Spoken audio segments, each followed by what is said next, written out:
মধ্যবঙ্গ নিউজের যে কোনো খবরের দ্রুত আপডেট পেতে ইউটিউবে সাবস্ক্রাইব করুন ইমার্জেন্সি টিভি লাইভ এবং সাবস্ক্রাইবের পর অবশ্যই বেল বাটনে একটি ক্লিক করুন।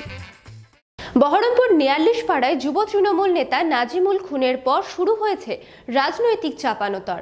বহরমপুরের সাংসদ অধীর রঞ্জন চৌধুরী সাংবাদিক সম্মেলন করে অভিযোগ করেন তৃণমূলের দুই নেতার এই দলাদলিতেই খুন। সেটা বাড়ির লোক থেকে প্রতিবেশীরাও বলছেন। পাল্টা তৃণমূল কংগ্রেসের মুর্শিদাবাদের জেলা মুখপাত্র অশোক দাস সরাসরি অভিযোগ করেন এই খুনের ঘটনায় নিশ্চিতভাবে অধীর চৌধুরীর হাত আছে। খুন নিয়ে রাজনৈতিক তরজা অব্যাহত।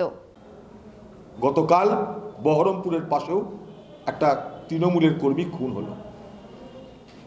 কোন দলের কর্মী খুন হোক তার জন্য সওয়াল আমরা করছি না, কিন্তু একটা কর্মী কেন খুন হচ্ছে, কেন তাদের বাড়ির লোক, কেন তাদের পাড়ার লোক সবাই বলছে তৃণমূলের দুই নেতার মারামারিতে খুন, এটা দেখার দায়িত্ব তো পুলিশের। এটা দেখার দায়িত্ব পুলিশের, যেখানে সবকিছু সবার কাছে খোলা, ওপেন সিক্রেট, যেখানে সবাই সবকিছু জানে, সেখানে পুলিশ এফআইআর পায়নি, এফআইআর জন্য অপেক্ষা করছে। এফআইআরে কাকে কাকে নাম ঢোকাতে হবে তার জন্য পুলিশ ষড়যন্ত্র করছে। তৃণমূলের নেতারা তাদেরকে পুলিশকে বলেছে কাকে কাকে নাম ঢোকাতে হবে।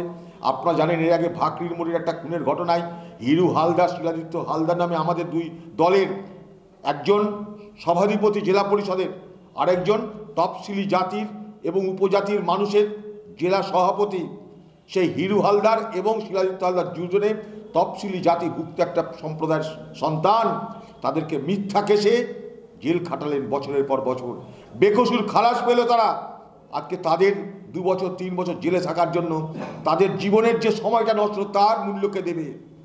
আবার বাংলার মুখ্যমন্ত্রীর নির্দেশে অধীর চৌধুরীকে হারানোর জন্য প্রশাসনকে উস্কিয়ে নানা অজুহাতে, নানা আখিলায়, মিথ্যা কেসে কংগ্রেসের লোকদেরকে গ্রেপ্তার করার আদেশ চলে এসছে, ফরমান চলে এসছে। অধীর চৌধুরীর দ্বারা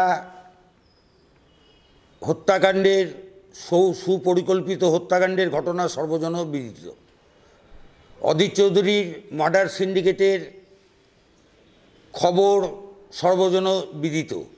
প্রত্যেকটি খুনের পরেই অধীর চৌধুরী শাক দিয়ে মাছ ঢাকার একটা গল্প শুনিয়ে আসছেন মুর্শিদাবাদবাসীকে প্রায় 2 দশক ধরে।